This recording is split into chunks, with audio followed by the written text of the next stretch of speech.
салом бинандагони гиромӣ, рӯзу рӯзгоратон ба хайру шодӣ бошад. Барномаи навбатӣ муҳоҷирати бехатар аст ва ин дафъа мустақиман суҳбат анҷом медиҳем ва чӣ гунае ки мо қаблан барои шумо маълумот додем, дар барномаи навбатӣ ки мустақиман сурат мегирад, мо вобаста ба ҳифзи ҳуқуқи муҳоҷирон ва аслан поймол шудани ҳуқуқҳои муҳоҷирон суҳбат мекунем, вале ин метавонад барномаи мо каме ҷанбаҳои дигар бигирад, ба он хотире ки чӣ гуне ки қаблан ҳам гуфтем, бинандаҳои мо суолҳои худро ироа мекунанд ва ҳамин тавр мо суолҳое ки шояд ба мавзӯъҳои гуногуни муҳоҷират бахшида шудааст, мо онро мехонем ва меҳмонҳои мо барои шумо посух мегӯянд.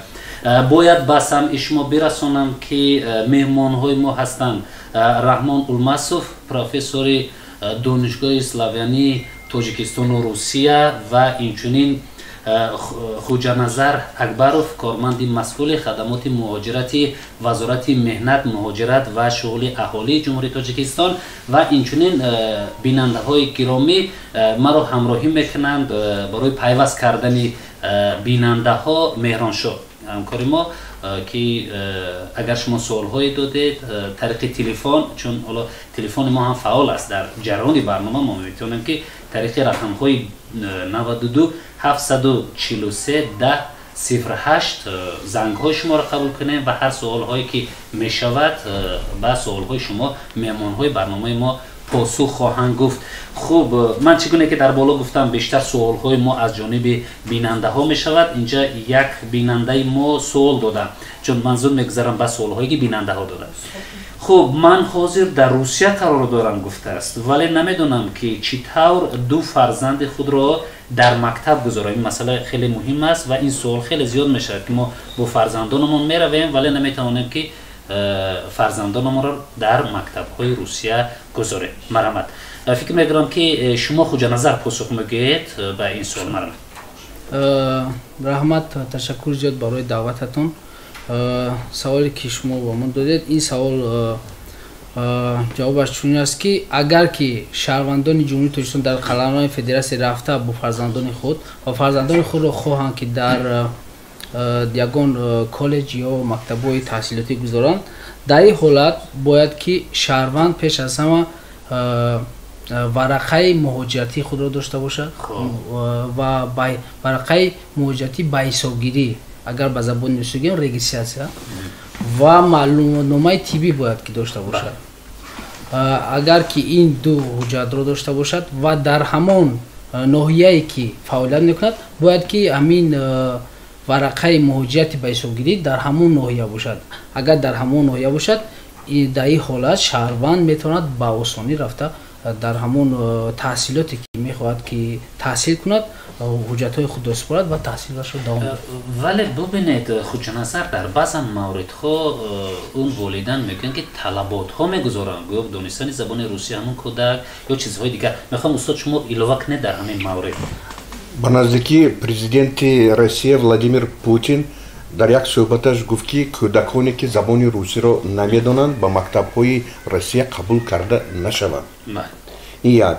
Барои ҳаминам, барои он ки кӯдакҳо бе маълумот, бе мактаб намонанд, хеле хуб мешуд ки ҳозир падару модар ба марказҳое ки барои омӯхтани забони русӣ кушода шудааст, ба он ҷо муроҷиат кунанд, ба омӯхтани забони русии фарзандон кор оғоз кунанд.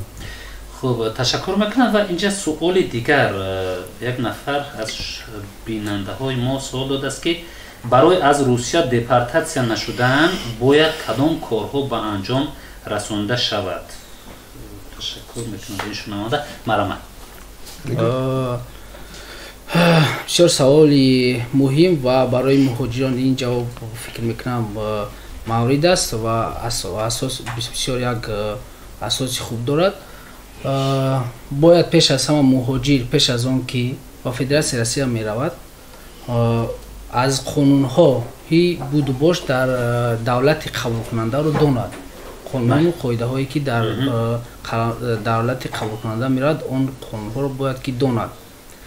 Вақте ки ба қаламраи Федератсияи Россия, агар ки дар мисол Федератсияи Россияро биёрем, вақте ки ба федератсияи Россия дохил мешаванд варақаи муҳоҷиратиро ки пеш аз дохил шудан ба федератсияи Россия медиҳанд онро бояд ки агар ки мақсадаш кор бошад дар ҳамон ҷо корро интихоб намояд ва вақте корро интихоб намуд ба ноҳияе ки меравад дар он ҷо ба вазорати корҳои дохилии он ҷо бо ҳамин варақаи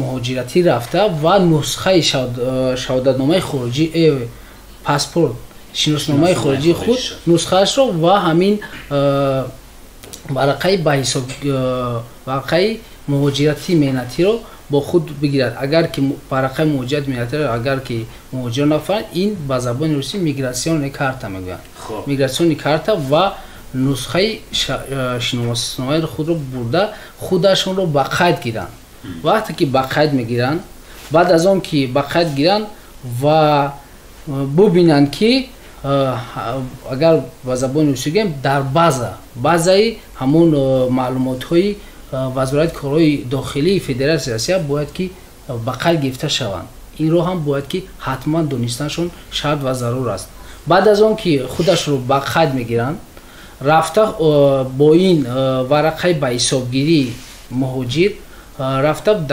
агар ки дар шаҳрҳое ки фаъолият мекунанд аз ҳамон шаҳрҳо дар ҷойҳои махсус барои гирифтани патент аст ҳуҷҷатҳои худашонро бурда дар ҳамон ҷойҳо супоранд то ин ки ҳамин патенти худро соҳиб шаванд як чизи дигаро қайд кардан зарур аст ки бояд ягон шаҳрванди ҷумҳурии тоҷикистон ба федератсияи Россия дохил мешавад агар ба забони русӣ бигӯем посредник ягон шахсият миёнарав шахсонро бовар накунад зеро ки вақте ки инро бояд шаҳрванд доранд ки вақте ки шаҳрванд патентро барои гирифтани патент муроҷиат мекунад шахс будани шахс шарт ва ҳатмист зеро ки онҳо дар он ҷо мизи даст месупоранд аз муоинаи тиббӣ мегзаранд ва ба ягон шахс симиёнав бовар накунад ки вайҳо гирифта бе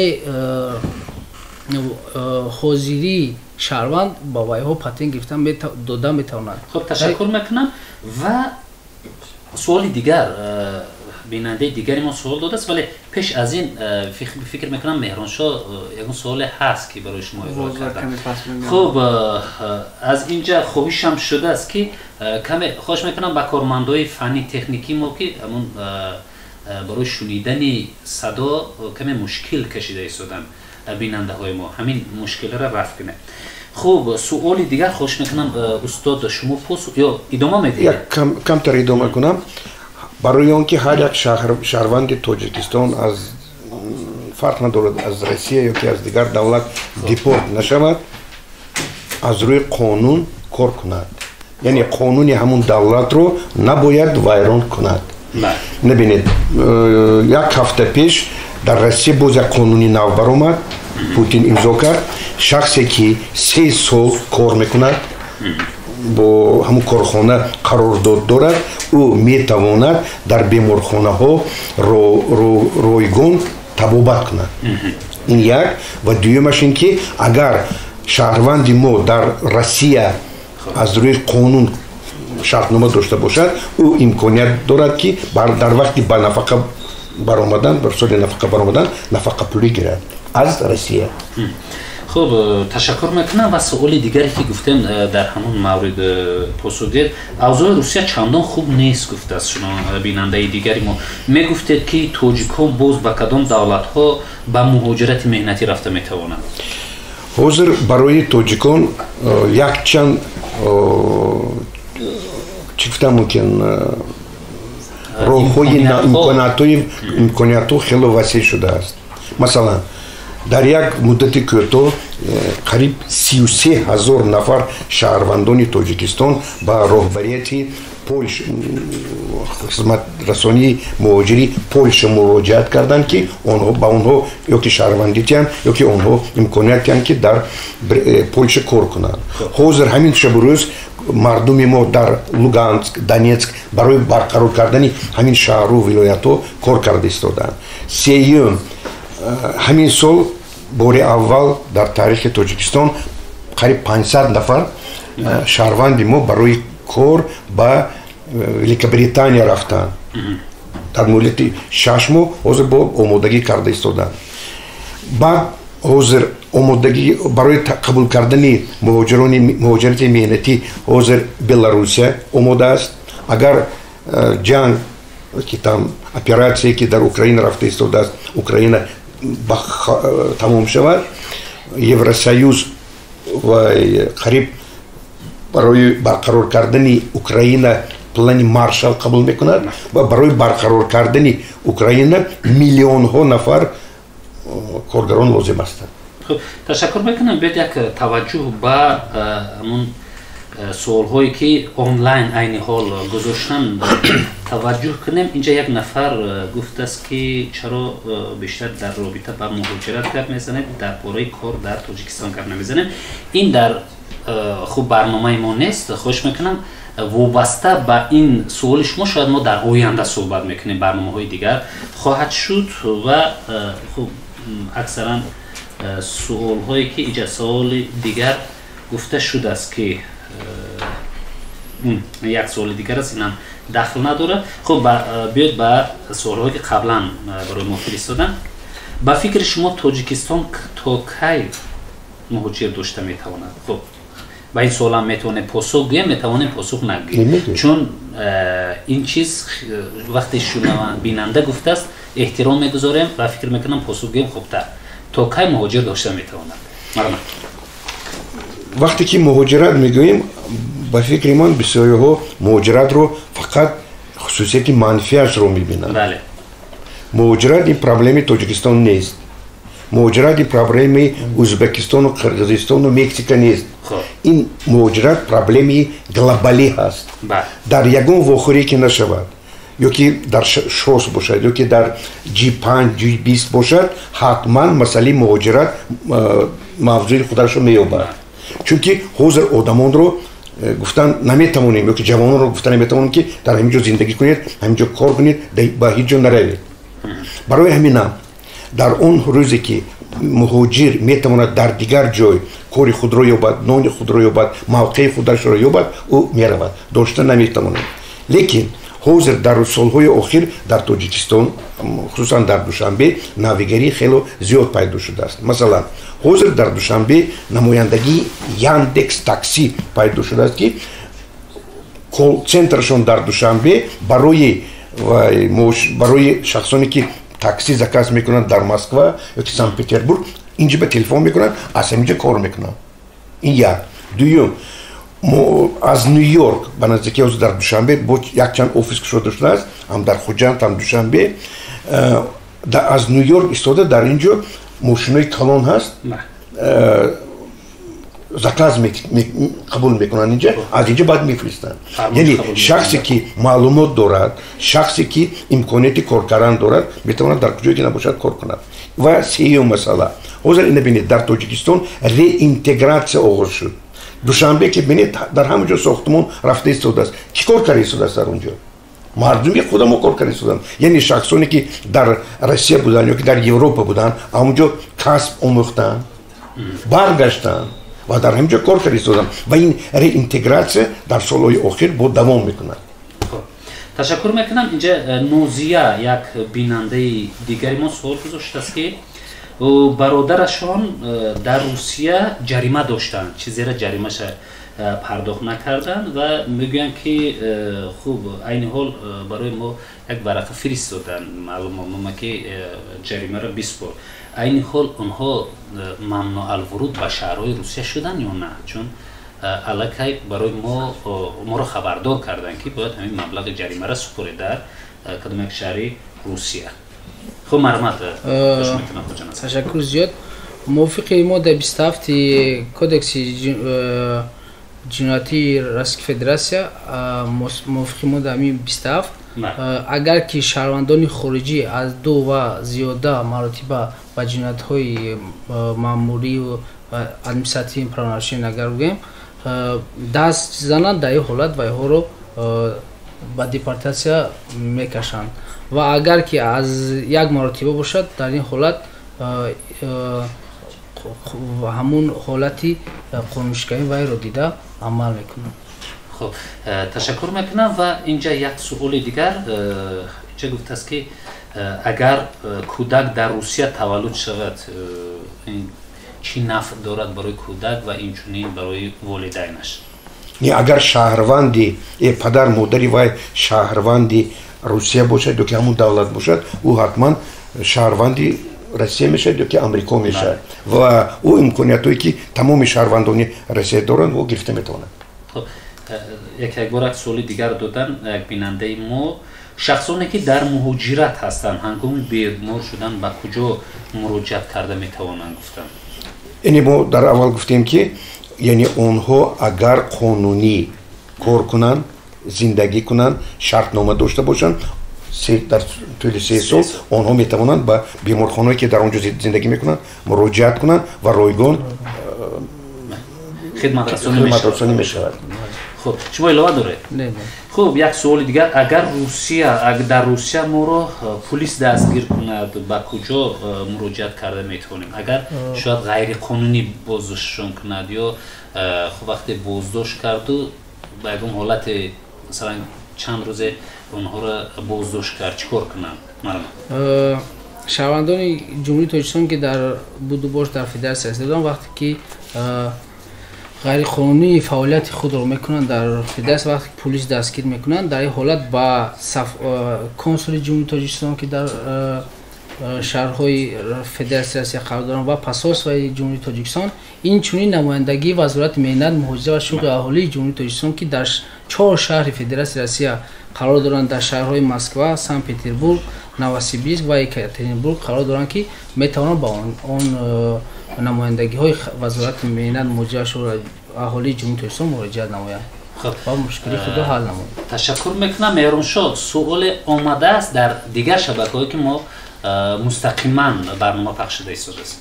یعنی آنها میگن که ما چگونه پول پاتنت درست بریم در کجا مقصد و چگونه بفهمیم که مقصد دیپورت هستیم یعنی در فدراسیون. این در کدام شبکه گفته شد؟ یوتیوب. در یوتیوب گفته است. خب مرحبا. پاتنت را توسط الکترونی هم میتوانند که شهروندان جمهوری تاجیکستان که در مهاجرت هستند پرداخت نمایند. توسط سبربانک آنلاین هست که با آسانی میتونند یا اینکه با نقطه هایی که در نقطه های بانکی سبربانک هست رفته به اونجا یا اینکه پشت رسی هست در همونجا رفته مراجعت نمایند و با آسانی میتونند پول پاتنت رو پرداخت نمایند. تشکر میکنم. مسئله دیپورت سوال دیگر کی بود مسئله فهمیش دیپورت. این مسئله اگر که چند راههای معنی ورود هستند مثلا اگر بگیم لینی اگر بگیم خطی اگر از FMS محکم باشد از FMS محکم باشد سایت FMS در آمده در اونجا میتوانند با آسانی تفتیش نمایند و اگر شهروندان در جمهوری تاجیکستان قرار داشته باشند و شعبه ها ریاست های خدمات مهاجرت که در همه شهر و ناحیه های جمهوری هستند با اونجا اون شعبه ها و ریاست ها مراجعت نمایند با آسانی جواب خودشون رو میتوانند از اونجا دریافت نمایند. رایگان. بله رایگان. هر یک خدمت رسانی که از طرف خدمات مهاجرت با مهاجران مهنتی رسانیده میشد این رایگان است. خب اینجا یک سوال است. من فکر میکنم قسمت شما در بالا پاسخ گفتید ولی بیننده است و میخوام که این سوال براتون بگم. میخواستم فهمم که برای سفر به روسیه کدام حجت ها رو باید تیار کنم گفته است.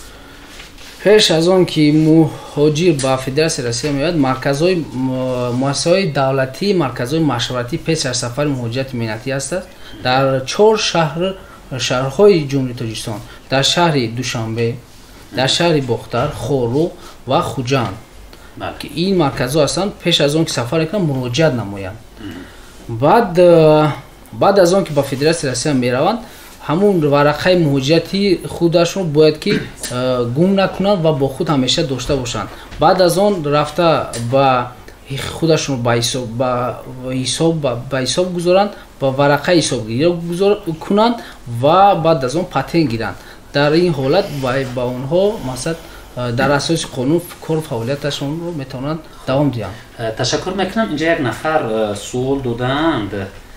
خب سفرов گفتن که ما تو با کی پاتنت میسپاریم ما در یک کارخانه کار میکنیم گفتن هم انداز میسپاریم از ماهشون و هم هر ماه باید پولی پاتنت سپاریم گفته است من نمیفهمم هم انداز هم پاتنت دو مراتبه انداز بندی میشود میگه برای ما چیکار کنیم نه این مسئله پاتنت انداز این حتما باید سپرده نشده کار بیننده گذاشت لیکن یک زنگ تلفنی است. یک زنگ تلفنی است که قبول میکنه.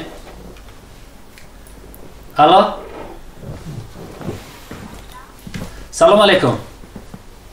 من در تیمای قرار دارم. بله شما این حال مستقیما صحبت کرده شدید با ما. مرحمت از کجا زنگ میزنید و چی سوال داره؟ من اشاری تیمن زنگ میزنم سربر گجیم هستم. خب سوالتون چی است؟ شوهرم 2 ماه پیش مرا با 3 فرزندم به چمن آورد. 2 فرزند من با 3 فرزند در همینجا 2 تا فرزند کلانی هم مکتب میرود فرزندی که منگی هم 3 ساله می باشد باید با تاجیک روم. بعد برای همین کار حکومت به من یگان مسئولیت میداده چیکار کنم؟ خب شما مراجعت کردید یگان مشکل ایجاد کردن؟ نه مراجعت نکردم. بخواهم فهمم که همین برای من چی مسئولیت داده میتواند شما؟ خب تشکر میکنم. سوال نداره به فکرم. شهروندی روسیه را داره؟ نه. نداره ده؟ کودکانتون هم همین طور؟ ها همین طور. خب شوهرتون چی؟ شوهرم نه. ندارن ده؟ تشکر میکنم برای تماس گرفتن و مرحمت. فکر میکنم سوالشون فهمو است. فهمو است ما گفتیم که یک سوال دیگر که بود حاضر همین خیلی قاعده نو در روسیه پیدا شده است که کودکانی که زبان روسی رو نمیدونند با مکتب قبول کرده نمیشوند. برای من وقت غنیمت است خیلی خوب میشد که با مرکزهای آموختن زبان روسی مراجعت کنند فرزندان خود رو برای مکتب آماده سازند. خب میگذاریم به همون سوالی که ما براتون خونده بودیم این وابسته به همون کار کردن هم پاتنت هم انداز بود ادامه همون پاسخ مرحمت مسئله پاتنت این قرار حکومت روسیه هست اندازپوری این قاعدوی هست لیکن حاضر بعضی واریانت ها هست که برای یک پاتنت در تمام تریتوری روسیه استفاده برده شود. حاضر مثال یک پاتنت میسپرند در مسکو اگر مثال در تیومن بروند باید که حتما در تیومن پاتنت گیرند. حاضر اکنون و اتفاق کسبی مهاجران با حکومت مراجعت کرده است که یک با واسطه یک پاتنت در تمام قلمرو جمهوری استفاده برده شود. اگر همین خیلی شود خیلی خوب میشد. حالا تنها اگر در یک شهرش داشته باشید در همون شهر در دیگر شهر و از نو استفاده نشده کن. بله بله. خب سوال داره مهران شو به فکرم اینجا یکی نوشته است اکا من شهروند روسیه دارم رجیستراسیا یا که با اویوتی حربی نگذاشتم این سفر برکنی به من یگان ضرر دارد؟ خب تشکر میکنم. موافق رسانه‌هایی که ما خبر داریم شهروندانی که نه کمتر از 3 سال در قسم حربی فدراسیون روسیه کار فعالیت داشتن اونها رو در این چی دعوت میکنن.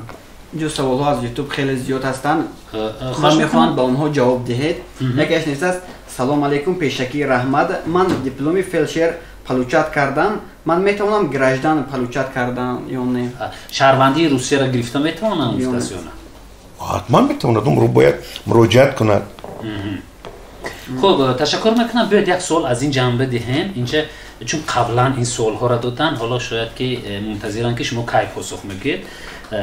خب یک بیننده ما گفت است که نگاه شما همچون کارشناس در مورد اعضا شدن یا نشدن تاجیکستان با اتحاد اقتصادی اوراسیا یعنی اتحاد گمرکی چیز گفته است تاجیکستان اعضا شود این برای مهاجران خوب است یا بد است؟ این مسئله نو نیست. قریب چند سال شد که مثلا محکمه رفته ایستاده است. حاضر در وزارت اقتصادیات استاد میشود که یک نفر قبول کنیم چون از خط علاقه دور بشوند بعدا به این سوال میگذاریم. مرحمت مهران شاه. سلام علیکم. سلام علیکم. از کجا زنگ میزنه چی نام دارید؟ من فیروزه حرمتова ساکن شهر دوشنبه. خب سوالتون رو بگید. فیروزه حرمتова هستم ساکن شهر دوشنبه. فیروزه ما شما رو شنیدیم. سوالتون چی است؟ من معلمه زبان انگلیسی می باشم و میخوام توسط این برنامه پروگرام переселения و روسیه روم. لیکن با کجا مراجعت کردن، مثلا ترتیبی آماده نمودنی حجت‌های لازمی رو نمیدونم. اگر به معلوم باشد میفهماندید، نصیحت میدادید با من. خب تشکر میکنم. اصلا ما میخواستیم که شما نروید، به خاطر اونه که یکی از مشکلاتی که عین حال داریم همین است که بهترین معلمان ما میخوان که مهاجر شوند در شهرهای روسیه روان کار و فعالیت کنند. خب به هر حال تشکر میکنم برای تماس گرفتن و همصحبتان ما حتما برای این سوال شما پاسخ میگن. نمایندگی وزارت کارهای داخلی روسیه در کوچه تالستوی هم با فکرم نزد دانشگاه پداگوژی هست و سایت دانشگاه آموزگاری هست. اونها سایت دارن، در همون سایت کدام حجت ها و برای نامنویس کردن میتوانید مراجعت کنید و اونها قبول میکنن. ولی من گفتم که باید حاضر تا ماه دکبر نفران زیاد مراجعت کردن، میتوانید مراجعت کنید و نامنویس کنید. خب تشکر میکنم. وابسته به سوالی که گفتیم که چی برتریت دارد، این خوب است یا بد است شامل شدن تاجیکستان به اتحاد گمرکی اوراسیا؟ چخیلی که پیش گفتیم برای داخل شدن حاضر در تاجیکستان یک کمیسی با نفوذ در 6 گروه آماده یافته است. آنها تجربه ارمنستان و قرقیزستان را آموخته ایستادند که همین داخل شدن به همین اتحاد با آنها چی داد، با ما باز چی میده. اگر همین کمیسی ها یک خلاصه معین برارند که همین اتحاد داخل شدن برای ما فایده دارد، برای اقتصادی تاجیکستان فایده دارد، برای مردمی تاجیکستان فایده دارد، حتما تاجیکستان اعضا می شود. خب تشکر میکنم. و سوال دیگر اینجا گفته است که من فرزند من گفته است 2 شهروندی دارد، هم شهروندی تاجیکستان هم روسیه را دارد، ولی در دعوت بهاری خدمت به صف قواهای مسلحه جمهوری تاجیکستان او را طریق به اصطلاح ابله بازداشتش کردن و این حال خدمت کرده ایستاده است. اون میگه که اون شهروندی روسیه هم دارد که چرا اون بازداشت کرده، این قانونی بود یا نبود؟ میگه این حتما قانونی. وقتی که او رو دعوت کردن یعنی او از حساب کمیسریت حربی و خودش رو نامنویس کردگی، نامنویس شده موندگی، اگر از اونجا میبرامد از شهروندی تاجیکستان دست میکشید در اون اولاد و میتونه او رو قانونی است. تشکر میکنم. مهرانشاه نفر دیگر است از فدراسیون روسیه، از فدراسیون روسیه این حال تماس گرفتن و میشنویم. الو سلام علیکم. السلام علیکم و علیکم السلام. از کجا زنگ میزنه؟ چی نام دارید؟ از روسیه گفتند و چی نام دارید؟ از روسیه ما زنگ میزنیم در فدراسیون روسیه در شهر کازان. خب من در پریامو افیر هستم موزی. بله شما این حال پیوست هسته در افیر مستقیم. چی سوال دارید با مهمانهای برنامه ما؟ ما سوال ما همین است که برادر خیلی تشکر که همین خیلی برنامه رو تشکیل میکنید، لیکن ما این حال بر یک دستگیری بسیار مهم محتاج هستیم. خب و یگان کس به این دادی ما نمیرسد برادر. قانون ها در روی کتاب نوشتگی، در روی کتاب فهمیده، در روی دفتر، لیکن در اصل نوشته، لیکن در اصل عملی نمیشن. ما 4 نفر برادر مورا یک ماه پیشتر به یگان اساس تحبه حکومتی انمیم فدراسیون روسیه گرفته برده محکم کرده. یگان گپ و خبر نیست که جواب میتید آینده اونا چی میشود و با کدام سبب اونا رو برده محکم کرده است هیچ معلوم نیست. ما با کجا شکایت کنیم؟ ما اینجا گفتی گفت با پاسپورت رفتیم، فقط گپوشون یک است. ما دیده برو مصادیم حل میکنیم. کی حل میکنن چی نشده باشد این نامعلوم.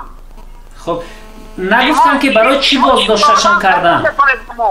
خب تشکر میکنم. نگفتن که برای چی بازداشتشان کردن؟ شما رفتید وکیل مدافع گرفتید برای شما؟ برای چی؟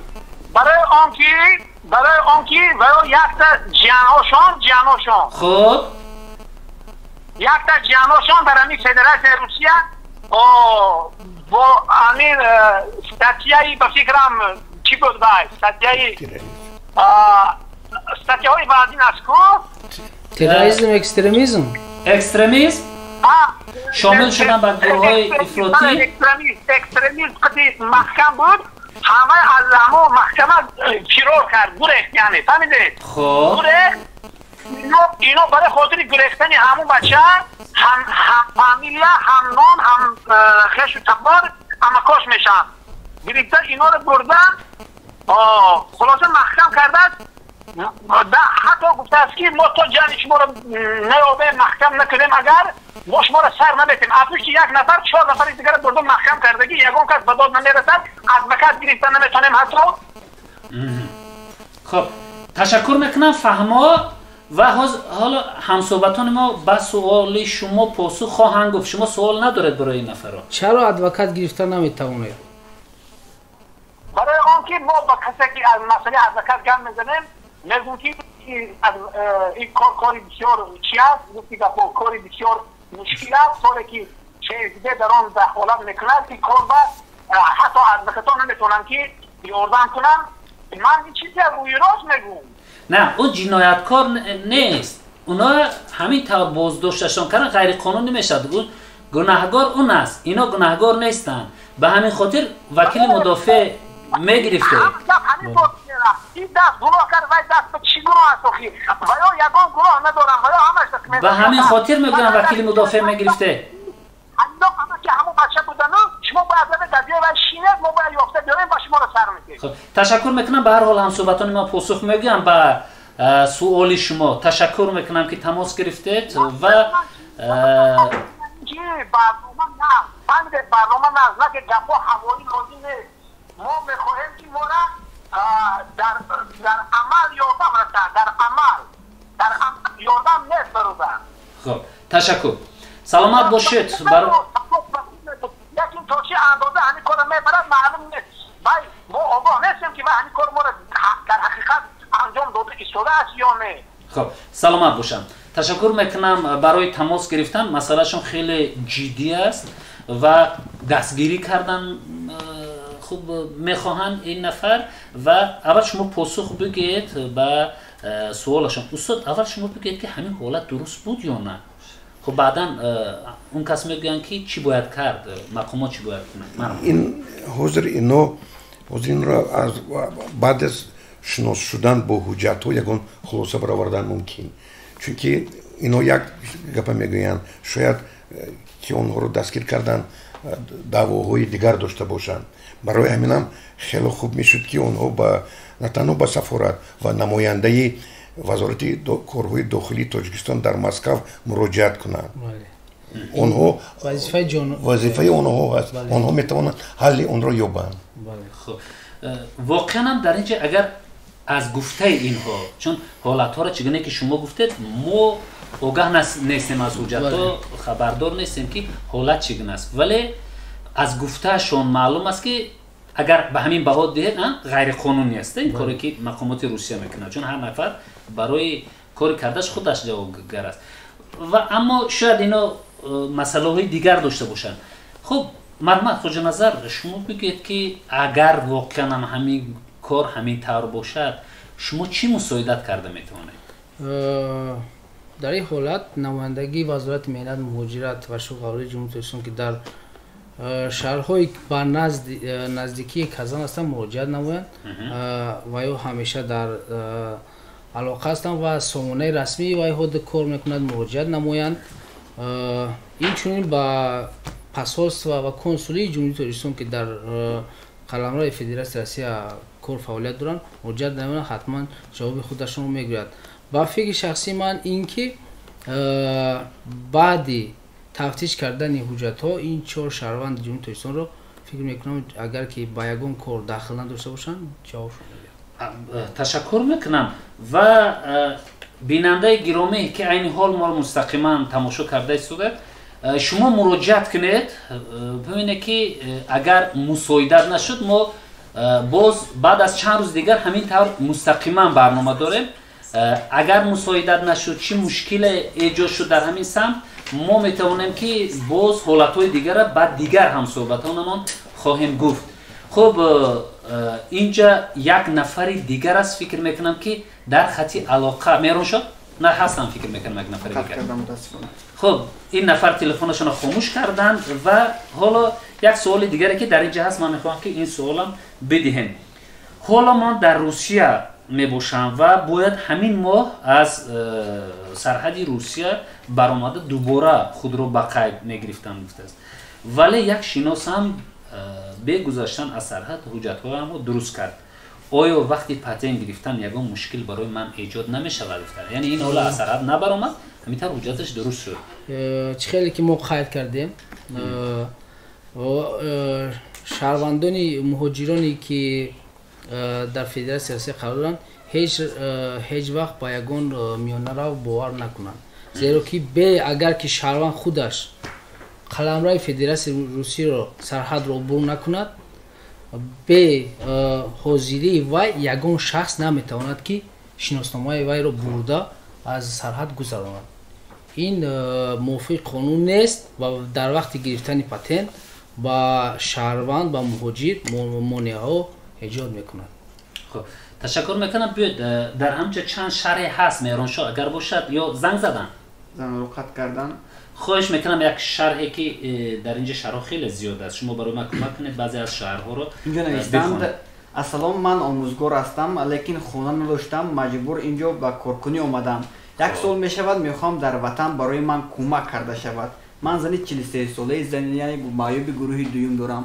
برای من یعنی چی کمک کرده میشود معلم است آموزگار هستند ولی از سبب نبودن خانه استقامتی به مهاجرت مهنتی رفتند و زنشان گروه معیوب دوم است خب مرحبا حاضر در تاجیکستان قریب 3000 جای کاری برای معلمان خالی است آنها میتوانند کدام وقتی که خواهند بیان روند کار خود را آغاز کنند مکتب های تاجیکستان انتظار هستند خب تشکر میکنم و اینجا یک سوال دیگر گفته است که شهروندان تاجیکستان که در قلمرو روسیه کار و زندگی میکنند و میخواهند فرزندانشان را به مکتب یا باغچه گذارند به کجا باید مراجعت کنند و برای این کار چه حجت ها لازم است گفتن هرچند در این رابطه در بالا پاسخ گفتید ولی این سوالی که هست میخوان که به طور مفصل تر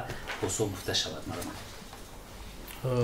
خیلی که ما قید کردیم اگر شهروند خواهد فرزند خود را در باغچه یا اینکه تحصیلات مکتبی گذارد در این حالت باید که ورقه حسابگیری با حسابگیری داشته باشد و معلومات نامه از منگاه طبی داشته باشد در این حالت به یگان معاینه میتواند که رفته حجت خود را سپارد در این باغچه ها و تحصیلات های علمی سپاریده و تحصیلش را میتواند با آسانی دوام بیارد تشکر میکنم مهرانشاه شما زنگ دارد به فکرم یک نفر هست در خطی علاقه الا سلام علیکم سلام علیکم از کجا زنگ میزنه چی نام داره من نوروز رجوالی از فدراسیون روسیه زنگ میزنم خب چی سوال داره دوست گرامی سوال من همین که من در فدراسیون روسیه نام سوختگی یارو دکومنت ندارم من میگم که با بلاروس رفتن در کره دارن یا میفهمم دیگه چه خیلی رفتن در حجت ندارن یگان حجت نداره شما در گذشته وقتی که با فدراسیون روسیه داخل شدید پاتنت کردید یا اینکه نه دوبار پاتنت کردم که بار در دیگه شهر بودم اونجا با پاتنت کردم و گشتم اونجا یک کریم بودم نه اینجا پاتنت کردم اینجا خاص فراموش کردم میگم روزی برش پاتنت سوخت نکردم یعنی سوال شما درست فهمیدم من که شما میخواهید که با قلمرو بلاروسیا داخل شوید اما حجت ندارید.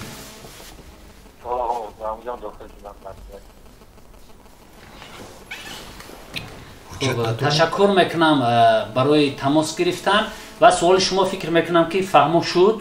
حتما پاسخ خواهم گفت برای سوال شما. تشکر میکنم مهران شاه و شما یک مهران شاه توجه کنید با دیگر شبکه‌ها که در اونجا سوال ها باشد حتما ارائه کنید، چون اینجا بعضا شکایت میکنن که شما با سوال های ما پاسخ نداده گفته شده. میبینم در بعضی از شبکه‌ها این چیزا گفته شده است. مرا پاسخ بکنید بعد سوالی که این نفر گفته بلاروسه. خب بله بلاروس. من این سوال نفهمیدم که برای چی حجتش نیست، برای چی بلاروسه میرود؟ گفتم که سوخته است. حجتشون سوخته است متاسفانه. برقرار کردن نکر باید برقرار نکرده هیچ جور رفته نمیتونه. و این رو میخوام که یک چیز رو بخیر گیرم که وقتی حجتش نباشد و میخواهد که بود باشش را در قلمرو بلاروسیا میخواهد دوام دهد، در این حالت وقتی که با فدراسیون با همین جمهوری بلاروس داخل شد در همانجا حجت‌های خودش را در اساس آیین‌نامه قانونگذاری جمهوری بلاروس تشکیل نماید و بودش را در اساس قانون دوام دهد. خب تشکر میکنم. شما اشارتون چی از زنگ است یا که زنگ تلفنی است؟ بیاید بیننده رو محتل نگذارم قبولش میکنه. الو متاسفانه خب این نفر زیاد نیستادن در خط علاقه. اینجا یک نفر دیگر سوال داده است که خوب من در روسیه هستم، مرا یک مردی روس 3 ماه کار فرموده و نصف مبلغ گفتهش را با هر بهانه نداده ایستاده است. من چیکار کنم نمیدونم، التماس به من مصلحت دهید به کجا مراجعت کنم گفته است این نفری که سوال داده است. ما از اول همین برنامه گفته ایستادیم که هر شهروندی که بیرون از تاجیکستان میروند حتما از روی قانون کار کنند. پیش از اون که با کار آغاز کنند در کدام کارخانه که نباشد حتما شرطنامه بندند. بعد شرطنامه بستن اگر پونتوی همون شرطنامه معقول باشد امضا کنند و در آن وقت آنها میتوانند به سود مراجعت کنند. اگر آنها هم تو رویکی هم تو بی کاغذ مراجعت کرده باشند یگان سود مراجعت آنها را قبول کرده نمیتواند. برای همین از شما خواهش میکنیم که با کجایی که نروید در کجایی که کار نکنید حتما در اساس قانون در اساس شرطنامه کار کنید. خوب تشکر میکنم و اکنون فکر میکنم که این نفری که تماس گرفته بودن دیگر باره پیوست شدن. الو سلام علیکم. علیکم سلام. از کجا زنگ زده ایستادید این حال؟ خب پخش مستقیم است؟ بله پخش مستقیم است. از دوشنبه یک سوال داشتم. خوب مرحبا. ما را سال 2019 دیپورت کردن. پدرم همین با قریب یک 4-5 ماه پیش شهروندی روسیه اش را گرفت. من در اساس پدرم چیکار کرد اون ویلیجش هست ویزام رو بویتنام. او شهروندی روسیه را گرفت؟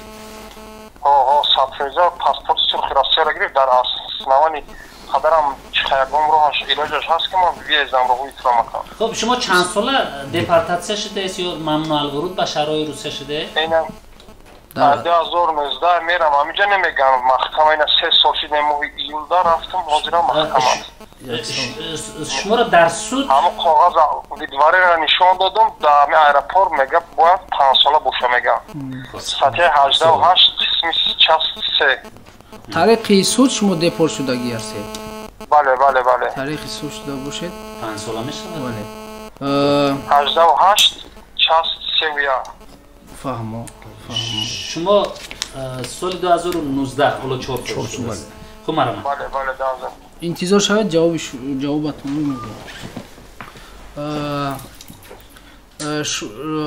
شما اگر که در شهر دوشنبه قرار داشته باشید ما خدمات مدیریت وزارت مهنت مدیریت و شغل اهلی جمهوری تاجیکستان که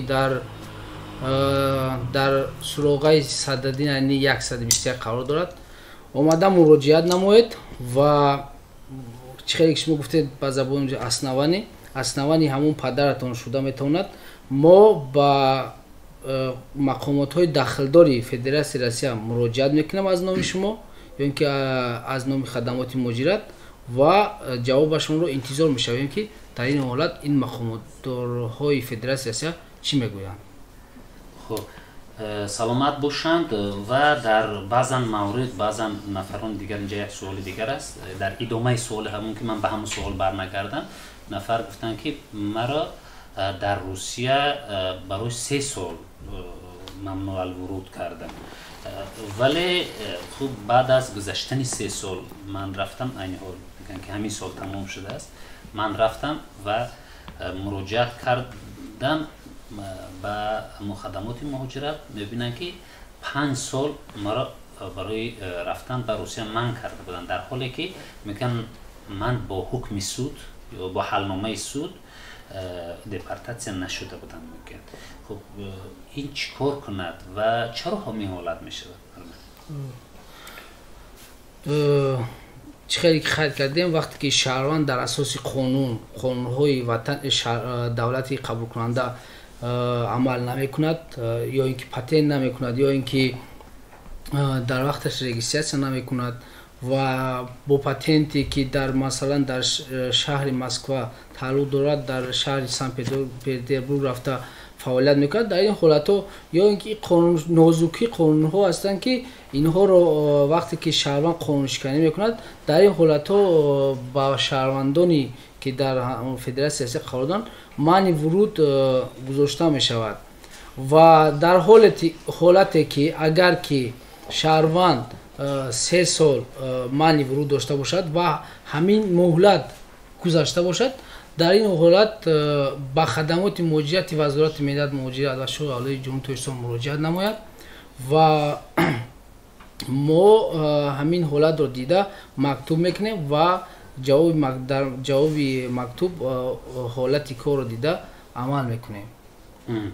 хуб инҷа як нафар суол додааст ки насабаш Бубоев гуфтааст ман шаҳрвандии Русия дорам регистратсия ё ки ба уёти гуфтааст ҳарбӣ нагузаштаам ин сафарбаркунӣ ба ман ягон зарар дорад ё на? уёт ин шояд ки гуфтаи ҷанги Украинаро дар назар доранд чун ин бисёр омада истааст ки мо шиносномаи Русия дорем моро ба ҷанг мебаранд ё на? бисёр ин савол омада истааст. бале ин шаҳрвандии Русияро доштааст ин аз он тарсида истодааст ки ба хидмат мебаранд ва инчунин ҳамин набинед ҳозир аз рӯи ҳамин маълумотое ки ҳаст бояд ки вақте ки даъват мекунанд ҳамагӣ 3% ташкил мекунад ва ба он шахсонеро даъват мекунанд ки дар комиссарияти ҳарбӣ рӯйхат шуданд ягон касби ҳарбӣ гузаштагӣ мисол ракетчик там духтур ва ғайра метавонанд онҳоро даъват кунанд таҷрибаи ҳарбӣ дошта бошанд. хуб инҷа як маротибаи дигар рақамҳоро барои бинандаҳо мегӯем 92 743 10 08 92 743 10 08 ин рақамҳое ки айни ҳол шумо мустақиман метавонед пайваст шавед ва ҳар суолҳое ки вобаста ба мавзӯъ ҳаст она барои ҳамсуҳбатони мо бидиҳед ва ҳаминтавр ҳамсуҳбатони мо метавонанд ки ба суолҳои шумо посух бигардонанд. хуб меҳроншоҳ ягон нафар ҳастанд фикр мекунам дар хати алоқа.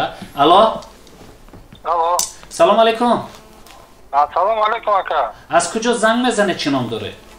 душанбе. хуб марҳамат, чӣ суол доред? як суол дорам. номи ман муроҷон ака. хуб мехостам ки ҳами дар аврупо рафтани аврупо ба кор. хуб идомаи суолатон. алло барои рафтан ба аврупо идомааш? барои кор дар аврупо рафтан мехоҳам. чикор кардан дар кор ягон бай бошад. хуб шумо ба кадом кишвари аврупоӣ рафтан мехоҳед? ё Англия ё Германия. خب یا انگلیس یا گرمانیا خب تشکر میکنم سوال نیست سوال داره دوستان سوال نمیم جواب خب تشکر میکنم مرحبا دوستان حاضر در نزد اوریون بانک شعبه مخصوص شدن که با مهاجرت مشغول هستند از اون جمله بیرون از تاجیکستان غیر از روسیه در ریسپوبلیکای در دولت‌های اروپا میتوانید با آنها مراجعت کنید همین روزها آنها بسیار نفران رو با کار تامین کرده استادند این یک دوم امسال هم به فکرم همصحبت من رو تصدیق میکنن برای کار رفتن با انگلیس مهلتی 6 ماه شاید با نزدیکی نامنویس ثبت شود آغاز شود بله خیلی که استاد قایر کردن خدم مرکزهای مشورتی خدمات مهاجرت شهرنامه با پروفورس کمپانی پروفورسی ولیکابریتانیا شهرنامه بستند که سفربرکنی مهاجران رو از تاجیکستان با ولیکابریتانیا در سال 2022 آغاز نمودند و زیاده از تقریبا زیاده از 400 نفر رو با ولیکابریتانیا روان کردند. الحال باز مرکزهای مشورتی خدمات مهاجرت با جمهوری کره جنوبی شهرنامه بسته است و روان کردن مهاجران رو علاقه آغاز کرده است و شهروند گرامی شما میتوانید با مرکزهای مشورتی خدمات مهاجرت خیلی که قید کردین در 4 شهرهای جمهوری تاجیکستان قرار داد مراجعت نمایید و میتوانید جواب خود را گیرید. این چنین خدمات مهاجرت با شرکت‌های انتقال دهنده که در جمهوری تاجیکستان فعالیت دارند مراجعت نمایند و به دولت‌هایی که میخواهند مراجعت نمایند و میتوانند روند. تشکر میکنم و بعد بعضا مورد بیننده ها وقتی شما تماس میگیرید وقتی دیدن ایستاده که ما شما رو نبرداشتیم ببینید که سخن همصحبت ما که به همون جای نهایش رسید موضوع شما را پیوست میکنیم. خب مهران شاه یک نفری هست فکر میکنم در خطی علاقه. الو سلام علیکم السلام از کجا زنگ میزنه چه نام داره؟ ای مسکوا چی گپی مسکوا زنگ میزنم مکا. خب مرحمت دوست گرامی چی نام دارید و چی سوال؟ دوستیف نوریدین. خب مرحمت نوریدین جان. گرچه 3 سالشی در مسکوای ما در زواد کار میکنم. همین پرسلینی بیو یا طرفا میشه انا مقصد یکی دوینوی بعد یا چی دیگر هم بگم دکم چی گفتید همین یک مراتبه دیگر بیه؟ جوگم نزدی شد با واسه پرسلین دو شهروندی میگه ایدامه دیه تاجیکستان برای مقصد کجا میره پرسلینی برای پرسلین توری کردم برای که من در زواد کار میکنم 3 سال شد همین زواد در کار میکنم مقصد دویده کم سازه دویده کم خشوه. خب شما میخواید که در همونجا طریق همین برنامه شهروندی روسیه را گیرید؟ خب تشکر میکنم سلامت باشم.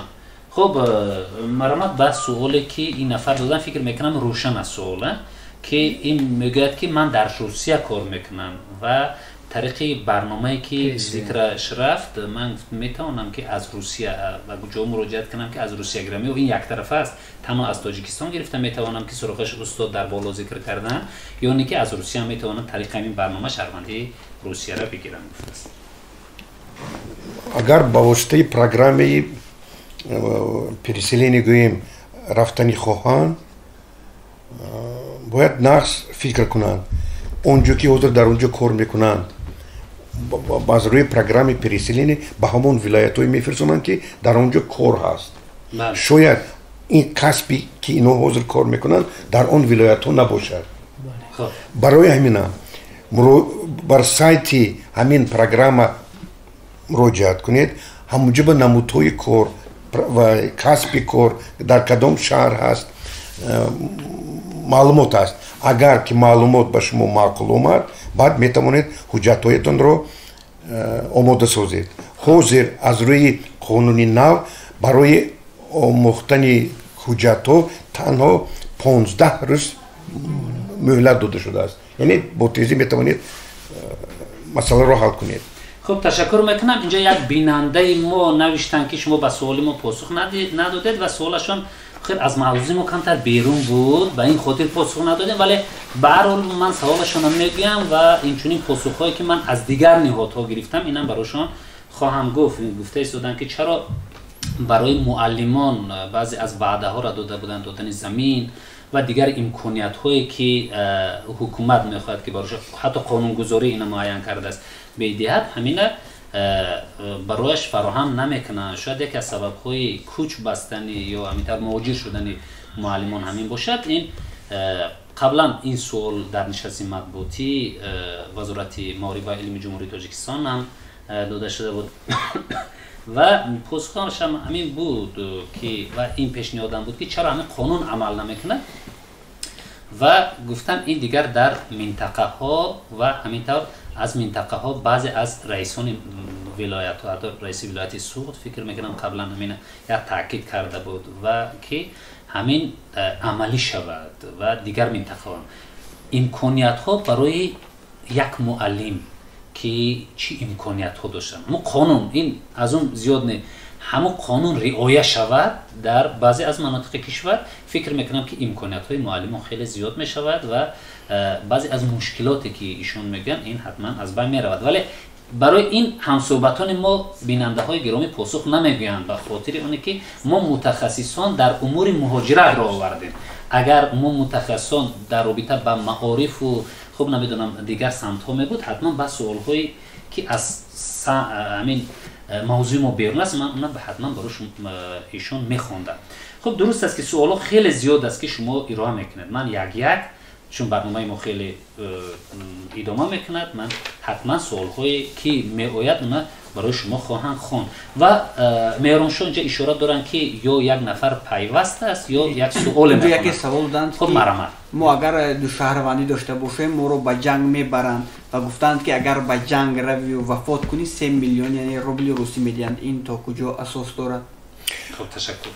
روز گذشته همین سوال رو با نمایندگان حکومت رئیسی دادن. آنها گفتند که با ما برای به همین سوال ها جواب دادن 2 یا 3 روز مهلت، چون که بعضی بسیار سوال ها پیدا شده است. به همین سوال ها حالا جواب نیست. کی رو دعوت میکنند، چند پول میتین، چه خیلی میشد نیست. ولی یکتاش از معلوم است که مثال اگر کنترکت نماینده خارجی شهروند خارجی کنترکت امضا کند، تنها در طول 1 سال کنترکت میکند، بعد شاید دوام کند شاید دوام نکند. برای همینم 2 روز یا 3 روز انتظار شدن در کار که به همین سوالا پاسخ یابند. چقدر پول میگیرد، چقدر چی میشه، تماش با جواب میده. تشکر میکنم. مهرانشاه میگه یک زنگ تلفنی هست. الو سلام علیکم. علیکم سلام. از کجا زنگ بزنه؟ چی نام داره؟ خب مرحمت دوست گرامی از کجا زنگ میزنه؟ سوالم به جواب ما. سوالتان چی بود؟ سوالم که من 3 سالشی در این مسکو در یک زواد کار میکنم. تروسکی اوبلاست. کاروچی پرسلنی بگذاری یا طرفه میشه شهروندی یا 2 طرفه، بعد اکاجون همی پرسلنی کجا میره تاجیکستانی نما دیمی اکتبر تاجیکستان رفتیم بله دارم مقصد کجا در مراجعت کردن در کار. خب تشکر میکنم. همیرا التماس جواب ده. سلامت باشند. خب این سوالشون چند قسمت داشت، ما بعضی قسمتاش پاسخ گفتیم، بعضی از قسمتاش موندن که پاسخ گفتن نشد و مرحمت دوستان. یکمش این که تاجیکستان یگانه دولتی است که با روسیه با 2 شهروندی قرار دارد. یعنی هر یک شهروندی ما میتواند شهروندی هم روسیه باشد هم شهروندی تاجیکستان و برای همین اگر شما با واسطه پروگرام پرسیلنی نیت رفتن کرده باشید میتوانید هم شهروندی تاجیکستان بگیرید هم شهروندی روسیه رو. اگر از شهروندی مثل روسیه دست کشید و که از تاجیکستان دست کشید این احتیاج دست شما با کجا مراجعت کردن شما رو ما گفتیم نمایندگی وزارت کارهای داخلی روسیه در دوشنبه در نزد وزارت انستیتوت آموزگاری هست مراجعت میکنید و میتوانید با سایت آنها داخل شوید وقتی که دکومنت حجت‌های شما رو می‌آموزند با شما پیشنهاد میکنند که در کدام ولایت‌های روسیه با کار رفتن با کار تامین کردن ممکن بعد خلاصه برآورده ممکن و خودتون فکر میکنید قرار میکنید که روید یا نروید مصطفی خب مرحبا الا سلام علیکم علیکم سلام از کجا زنگ میزنید من اسکندر از پنجکنتی بوستونی هستم و قریب یک سال شد و با شما میخواستم بگم که قریب یک سال شد که در اوریانبورگ کار میکنم و پیشتر کارامون چند بد نبود برای 3 ماه اخیر با فریب گرفتار شدم یعنی در ساختمان کار میکردم و ما رو کیدت یعنی دروغ کردم در اونجا ما یک بریگاد همه بچه های دهاتی هستیم و زبان روسی رو نمیدونیم و دانستم میخواستم که آیا یگان راهش هست که پلمان رو رویان بگیریم خب تشکر میکنم میدونید سوالتون فهمو و حالا با این سوال شما پاسخ گفته می شود ولی شما پیگیری کنید سامانه ما را آیلتیجی را که به همین سوال نماینده وزارت کارهای داخلی جمهوری تاجیکستان هم پاسخ گفتن در یک برنامه دیگری ما که اینا همین گونه حالتایی که نفرانی که گروهی مردم فریب میکنند در شهرهای روسیه خب بعضی از کارهای را انجام داده ایستادن حتما به این سوالهای شما در برنامه‌های دیگری ما پاسخ گفته میشد این صحبت ثبت شده این بعد از پخش مستقیم بعد از چند روز این پخش میشود و به این سوالها پاسخ گفته میشود ولی به هر حال مرحمت شما پاسخ میگید فکر میکنم به سوالشون مرحمت ما از اول برنامه گفته ایستادیم که هر شهروند تاجیکستان که به خارج کشور می رود حتما از روی قانون از روی شرطنامه کار کند اگر شرطنامه کار نکند با خودش پرابلمی زیاد پیدا می کند این یک دویم برادری عزیز اگر شما ساختمانچی باشید خود تاجیکستان بیایید خود پنجکند بیایید همینجا با کار کنید در تمام ساختمان‌های تاجیکستان حاضر کارگر نمیرسد اگر حتی در اونجا شما $1000 گیرید و در تاجیکستان $500 گیرید $500 شما از $1000 شما اونجا میگرفتگیتون بهتر حاضر در تمام گوشه کنار تاجیکستان ساختمانچی نمیرسد در همه سوها نمیرسد و خودتون آواره کرده چیکار میکنید گشته بیایید خب تشکر میکنم حالا بیننده دیگری ما زنگ زده ایستادن و بیاید این نفرم پیوست میکنیم الا سلام علیکم علیکم السلام از کجا زنگ میزنه چی نام داره ما از شهر روسیه اکو از روسیه از شهر مسکو آها خب مرحمت چی سوال داره اکو یک سوال دارم من یک برادر اندر مبلغ دادم یک 600 روبلی خب رفت فرزادم توی دورا گفت خیلی دادم اکا رفت توی گردون آمد گفت گشته میدیم میتیم هر گونه یک جو کار میکریم گشته بعد همین نغمه کار گشته سکه همین در گجوم عرض کنم که میکنم من رونده گیرم شما پیش از آنه که مبلغ دادید زبان خط و دیگر چیزهای حجت هست شاهد هست خیلی همون خیلی تبار میشد رای خیلی وای ندادم زبان خط نداده اون بر نمیگردانم میگوید یا تأخیر کرده ایستاده است نغمه کاروسیا کنم این روز میتیم حتی میتیم فردا میتیم خیلی نغمه کار گشته سکن تشکر میکنم و یادرس میکنیم بیننده های گرامی با سوال های ما و شما پاسخ گفته ایستادم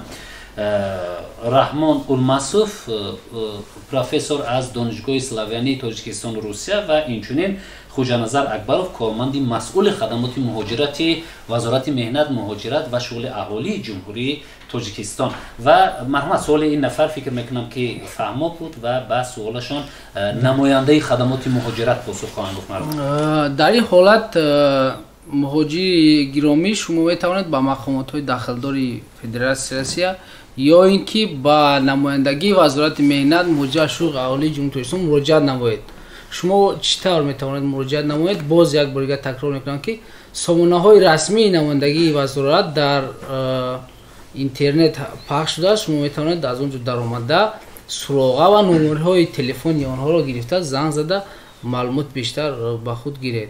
خب تشکر میکنم. و اینجا مصطفی 4 مرتبه سوالشون نوشتن و شاید که فکر کردن ندیده. میگن که من نو کالجی تیبی رو ختم کردم، میگن کاری طبابت دندان رو و من میتونم که خب با این دیپلم در روسیه کار کنم. گفتن در دوشنبه هم کردی؟ بله. حتما برای چی؟ در روسیه کار کرده میتونن. یعنی حجتی کالج تیبیشون اعتبار دارد در شهرهای روسیه ما؟ یک شرطنامه بین تاجیکستان و روسیه است که تمام دیپلم هایی که مکتب های اولی میسپارند در روسیه با اعتبار گرفته میشود. یعنی از روی همین میتواند مراجعت کند. به فکرم دکتری دندان لیسانس دارد در اساس طلبات قانون‌های فدراسیون روسیه و میتواند کار و فعالیت کند. مثلا طلباتشون هست مثلا که اگر زبان روسی خوب داند، مثلا با خدمت رسانی خوب جواب گفته تواند، میتواند رفته حجت‌های خود را در اساس قانون سپارد و فعالیت نماید. تشکر میکنم. و یک زنگ تلفن است. خب بیننده های گرامی، ما اگر دیر پاسخ گفتیم به اون چیزی که نوشتید، ببینید که وقت خیلی کم است، ولی ما کوشش میکنیم آهسته به سوال های شما پاسخ بگیم. الو سلام علیکم. علیکم السلام. از کجا زنگ میزنید؟ چه نام دارید؟ نامی من مستانه 20 ساله هستم، از سر دوشنبه میزنم. خب مرحمت مستانه بانو، چه سوال داره؟ چند پیش به خونه ما خودکار آمده بود و با سبب شناس بودنشان با پدر و مادرم به آنها روزگی دادن و ما رو فتحه کردند. ما در روسیه است. پدر و مادرش میگویند که تو رو در همینجا به شهبچه میگذارونیم و بعد بلیط گرفته عروس رو به روسیه روان میکنیم. اگر ما به روسیه روان ما در آنجا زکس کرده میتوانیم؟ نه ما شهروندی روسیه دارم و نه داماد شونده. میخواستم به این پاسخ تشکر میکنم. سوالشون خیلی مهم است چون همین گونه حالت خیلی زیاد شده. در بعضی موارد شهبچه از خدمت میگریزه، توی در اینجا برگزار میشه ولی داماد نیست. اینجا توی میکنن، عروس میگیرن به روسیه میبرن و در اونجا میگن که امکان دارد که ما در اونجا عقد نکاح کنیم. خب مرحمت. اما شاید این حالت این طور نیست ولی میخوان توی کنن گیرن روان در اونجا عقد نکاح شود. راستی با سوالی شما ما جواب کنیم، لیکن میتوانیم که با واسطه شبکه‌های اجتماعی یا اینکه تلفنی جوابش رو دیرتر بگوییم. نظر شما چی است استاد گرامی در این مورد؟ نه، نظر من در اون است که اگر داماد توی در دوشنبه شود بخو میبیاد که همجا با عقد نکاح کردن ممکن یا که توی نمیشد می اینها گفته ایستن که ما به داماد توی میکنیم بعدا تو رو به نزد شوهرت روان میکنیم. اینها مقصدشون عقد نکاح بلکه زکس کردنشون در فدراسیون میتونن یا نه؟ نه، جبا با زکس حتما نمیتونن چون که وای گرجدانین شهروند تاجیکستان است. فکری من هم بعدا این غیر قانونی بعد زندگی میکنن چون در اینجا کار نشد ولی رفتن در اونجا. اگر تویشون در اونجا برگزار شودن میشه که در اونجا زکس کنن؟ نه، در این حالت هم نمیشه. وای بروجه وای عقد نکاح فقط شهروندای خودش رو میگیره. اگر شهروندی خارجی که وای شهروندی روسیه وای توی کردن شود در اون وقت ممکن این دو شهروندی دیگر دولت رو در عقد نکاح هیچ وقت وای نمیکنن. خب تشکر میکنم. یک نفر دیگر هست در خط الخط. الو سلام علیکم. علیکم السلام. از کجا زنگ میزنید؟ از خط فدراسیون شهر روسیه مسکو. خب چی سوال داره؟ بکی همین خلق مهاجر میایم مسکو قطعی میکنم و کار میکنیم و فیلم تا تصویر نگاه توجیکو کیدت کردیم. چیکار شو کنیم؟ میره پاسپورت قبول نمیکنم، میگم برای دوگور باندیم. دوگور میگیم زکولشت نمیکنم، میگم که میتونیم شما نو توجیکو خیلی پاسفر میگو کیرا کرده ایسان همین توجیکو خیلی مو این اصاب نه شهری راغون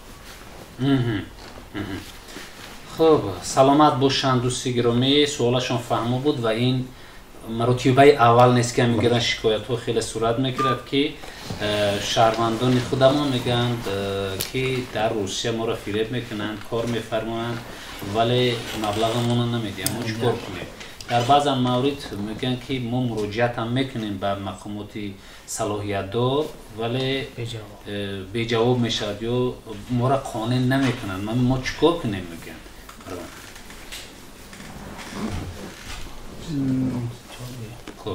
در این حالت من یک در بلوغ قید کردیم جوابشون رو فکر میکنم دادیم لیکن یک توصیه به مهاجران مهنتی که فعالیت خودشون رو در فدراسیون سیاسی قرار دارن مهاجران گرامی شما باید که پیش از اون که کار فعالیت رو در یگان کارخانه در با یگان شخص باور میکنید همه طرفه آموزید که وای شخص شما رو طلب کنید همیشه طلب کنید که اگر یک هفته کار کردید در یک هفته مبلغتون مولای کار کردگیتون رو طلب نمایید و اگر که دیدید هر یک شخص خودش عقل دارد بیند نگاه کند و فهمد که اگر که یک مبلغش ندارد این مقصدی برای دیگر است درستش خواجه نظر ولی اینه که این حال این به این حالت گرفتار شده است و این یک نفر نیست چندین نفر است اگر در بعض موارد او اینقدر داننده می بود مهاجر نمیشد خب گپ در سر این است که این یک نفر نه چندین نفر فریب خوردن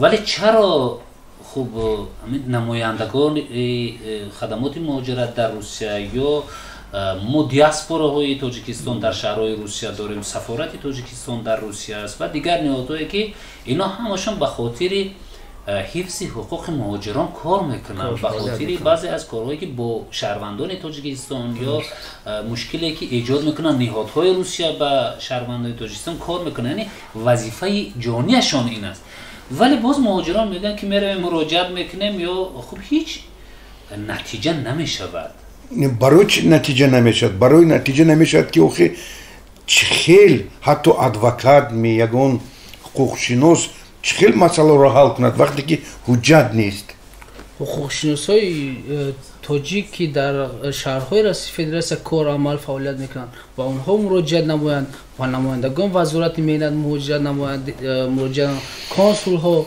و پاسپورت هایی که در فدراسیون روسیه هستند و اونجا مراجعه نمایند من فکر میکنم حتما جواب خود شما میاد خب بیننده گرامی و اینچنین شما میتونید تاریخ اگر وکیل مدافع گرفته حالت های جنایی را بینید در همین حالت مثلا فریب کرده یا تهدید کرده شناسنامه شما را گرفته کار فرمودن مثل سودای آدم میشه شما را نمیمونن از چیزی برآمدن میتونه طریق اون وکیلای مدافع به نمایندگان حفظ حقوق روسیه و اگر اومده تاجیکستان با هر راهی طریق مقامات حفظ حقوق مراجعت کنید و اینا وظیفه شان است که با دلیل ها وظیفه شان هست که با این مسئله چراجویی کنند ولی هر کاری که انجام میدهید رسما کنید شرطنامه رسمی داشته باشید بعضی از کارهایی که اون رسمی است و این دلیل میشد برای به جوابگری کشیدن اون نفری که حقوقهای شما را پایمال کرده است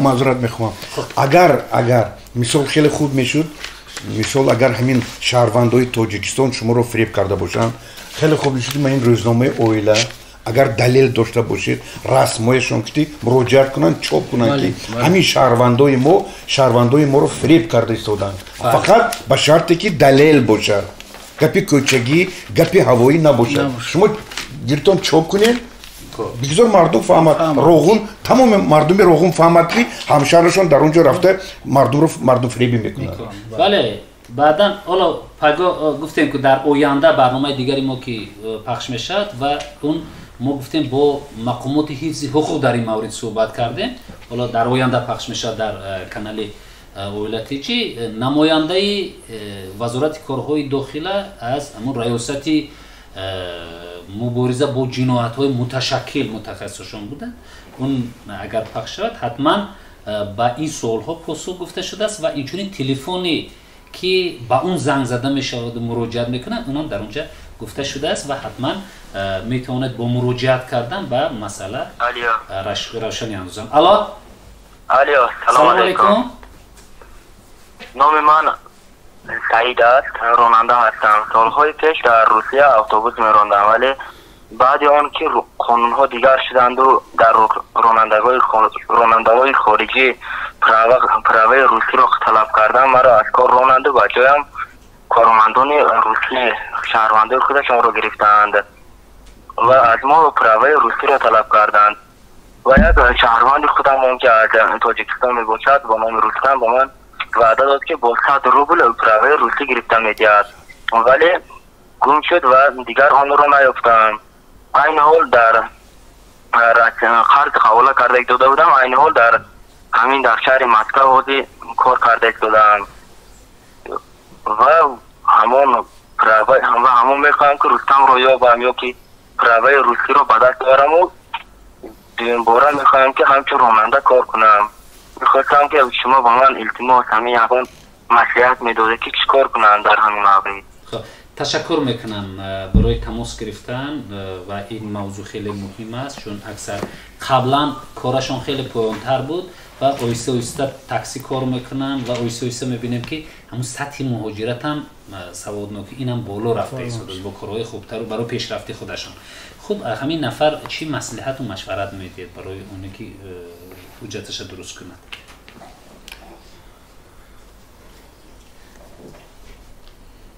مرحبا پاسخگوی. استاد شما پاسخ میدید؟ من باز همون گپی اول اومده شده است که ما مردم تاجیک بسیار باوری میکنیم. باوری نه. آخه کدام آدم 100 روبل کتی و یه پراوش تشکیل کرده میشه. شاید 100,000 گفتنی بودن مکتب اینجا. با فکرم مقصدشون 100,000 روبل کسی را دادن. 100,000 روبل. همین در اول قید کردیم که شخصان میانه را هیچ وقت باور کردن در کار نیست. شهروندان باید که شرم نکنند، از یگان چی نترسند، خودشون رفتن مراجعت نمایند تا که گرفتن یگان پراوا شناسنامه، پراوا پتنت است و دیگر چی هستند خودشون مراجعت کنند و خودشون. خب با کجا مراجعت کنند و چی گونه به دست بیارن؟ همین پرسیده است که قانونی باشد. خب فریب خورد یک مرتبه هر کدوم میگه قانونی باشد. شما مسئولیت چی توصیه براش میتید؟ اگر که خواهند که چی شناسنامه رانندگی خودش را گیرد، این یگان مشکلی برای شهروندان جمهوری تاجیکستان ندارند، زیرا که او میتونن با آسانی به هر جایهایی که آموزش برای گرفتن شناسنامه رانندگی دارن با اونجا مراجعت کنن، با آسانی میتونن گیرن. لیکن در یک مبلغ معین باید که سپارند برای گرفتن همین شناسنامه رانندگی. سلامت باشند. این مهرانشاه باز اشاره دارن که یک نفر دیگر است، ولی من اینقدر شنونده های ما بیننده های ما فعال شدن که ما نمیتونیم دیگه بخونیم. الو سلام علیکم.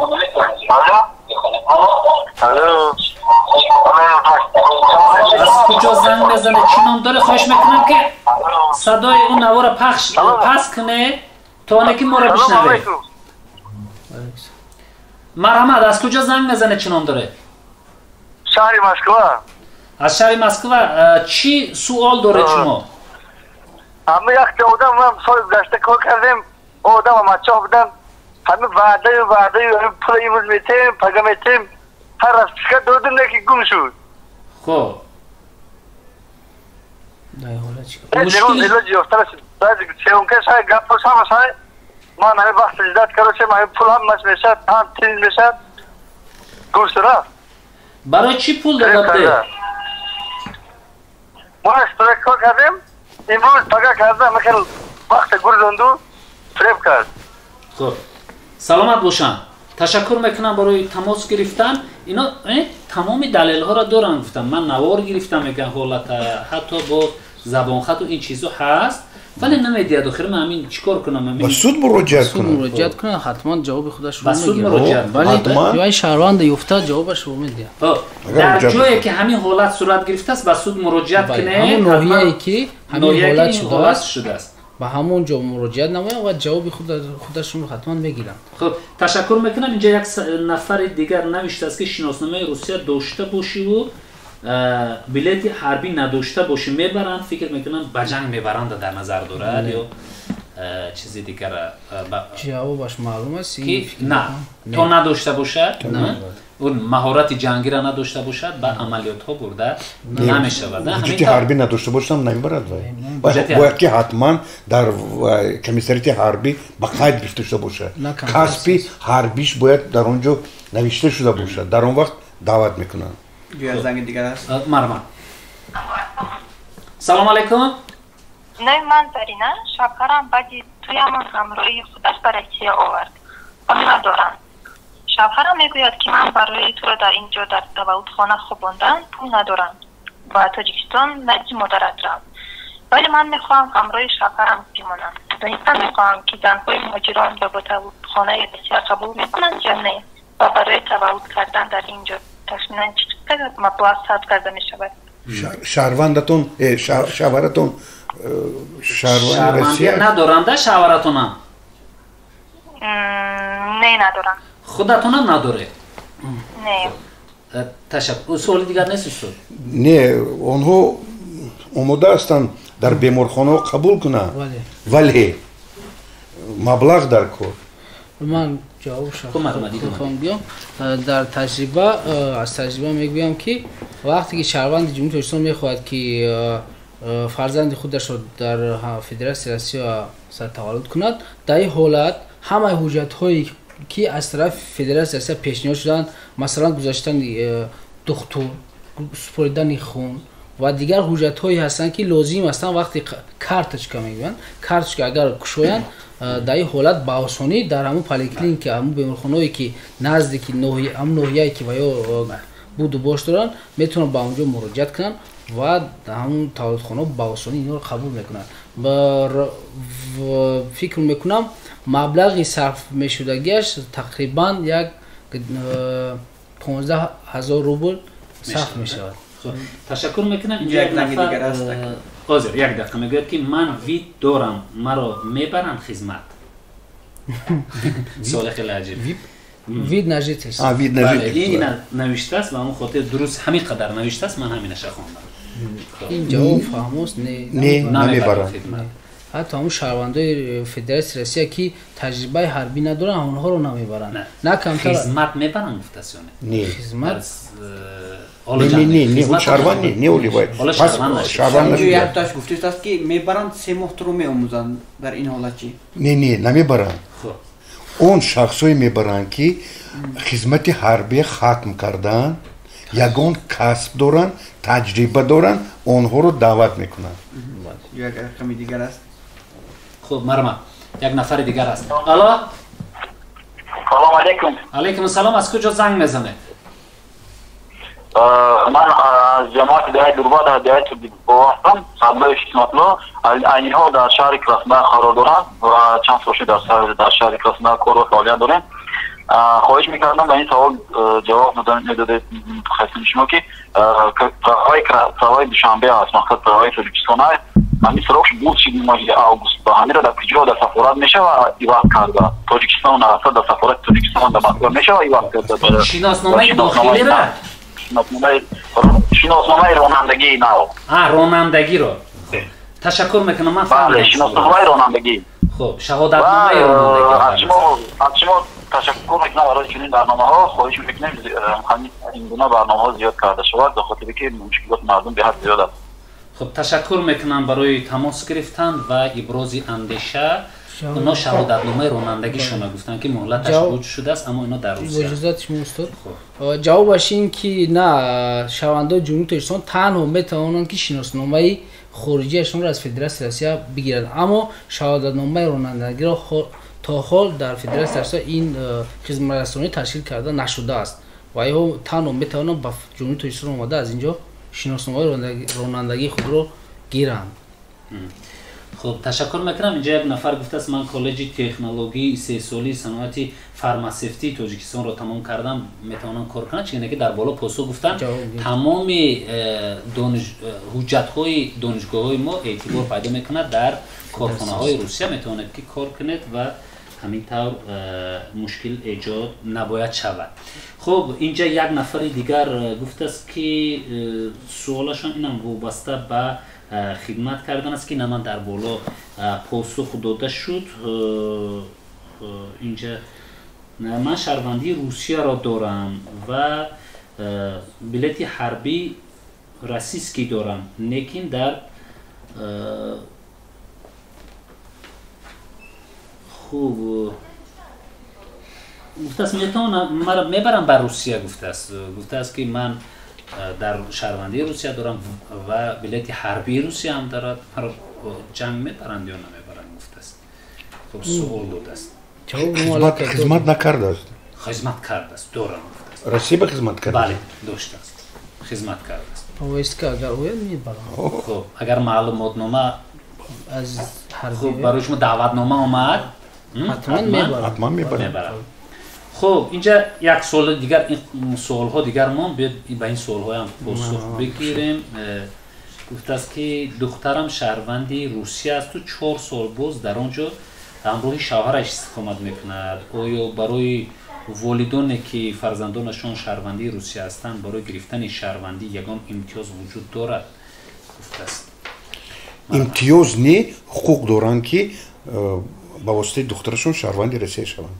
سبب دخترشون داشته باشن، پدر و مادرشون هم میتونن شهروند در اساس قانون روسیه میتونن قبول کنن. ولی امروزا هم کوشش میکنن که اول پدر و مادرشون شهروندی کنن. چرا؟ برای اینکه فامیلشون همو نسبشون با پدرشون که اونها هستن به این آسانی دیگر همه فرزندان گرفتنشون آسان‌تر میشه. بله. به مشکل میگیرند. بله. خب اینجا سوال دیگر، پسرم در مهاجرت سخت بیمار است ولی پتن ندارد. میگوید که اگر به بیمارخانه رود از من حجت میپرسند و مرا دپارتاسیون میکنند. در این حالت باید پسر من چیکار کنه؟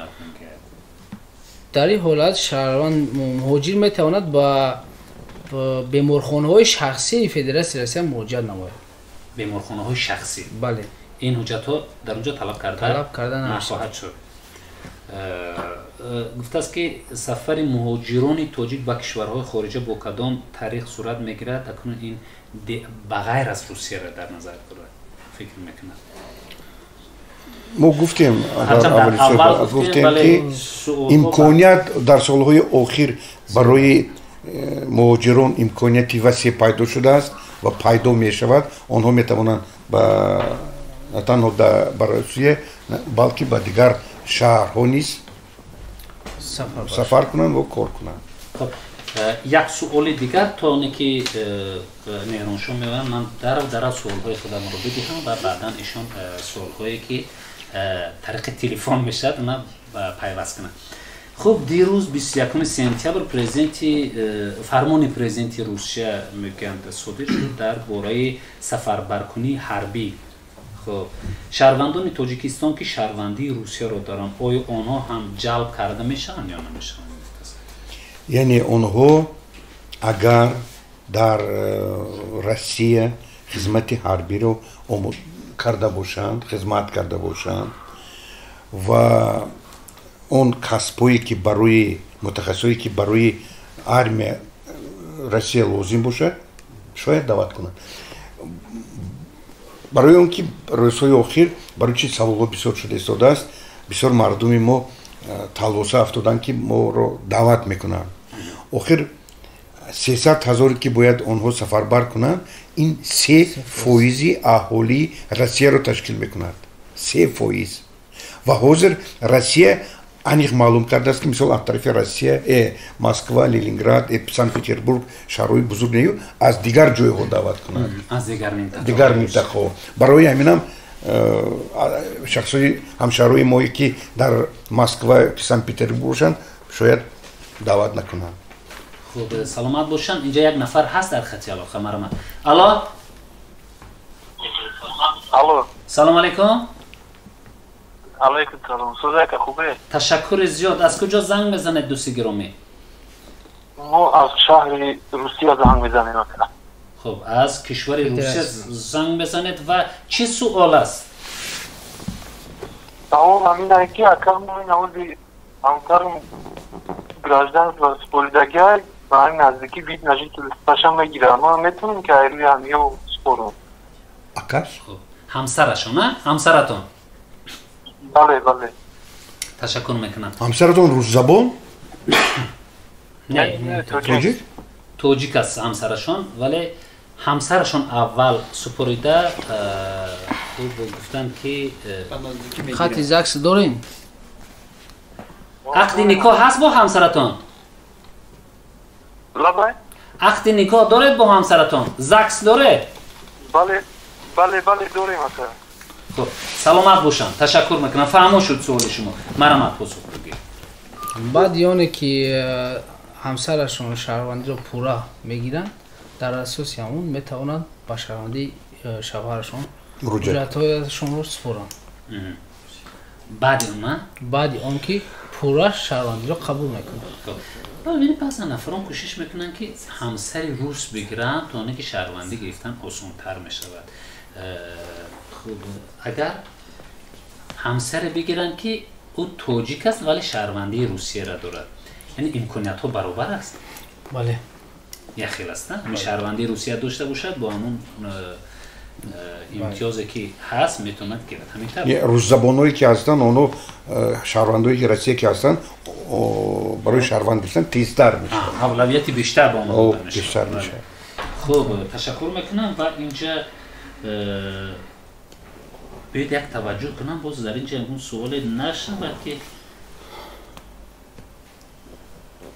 خوب شوخی هم خیلی زیاد میکنن بیننده های ما در اینجا می نویسن خوب در بعضا موارد عصبی میشوند که چرا زود به سوال های ما پاسخ نمیگن ولی من میبینم بعضا سوال هایشون که به موضوع تعلق ندارد همینطور من سوال هایشون نمیخونم ولی تو اونی که یک سوال خوب میبرد باید یک شنونده را یک بیننده را میبینم یا سوال هست که سوالی که من در تاجیکستان خدمت کردم اگر به فدراسیون روسیه شهروندی دارم مرا در اونجا به خدمت میبرن خب تشکر مرحبا اگر من فکر میکنم که اگر او در حساب کمیسریت حربی روسیه نباشد فکر میکنم دعوت نمیکنم نه وقتی که میگن که یعنی شهروند روسیه رو گیرم به خدمت دعوت کرده میشه در حالتی که شهروند در فدراسیون روسیه رفته در اونجا خدمت نکند تجربه خدمتی میگیرد یعنی تجربه حربی میگیرد در اون حالت میبرند در حالتی که تجربه حربی ندارد در همون قانونگذاری فدراسیون روسیه گفته شده است که نه کمتر از 3 سال تجربه کار داشته در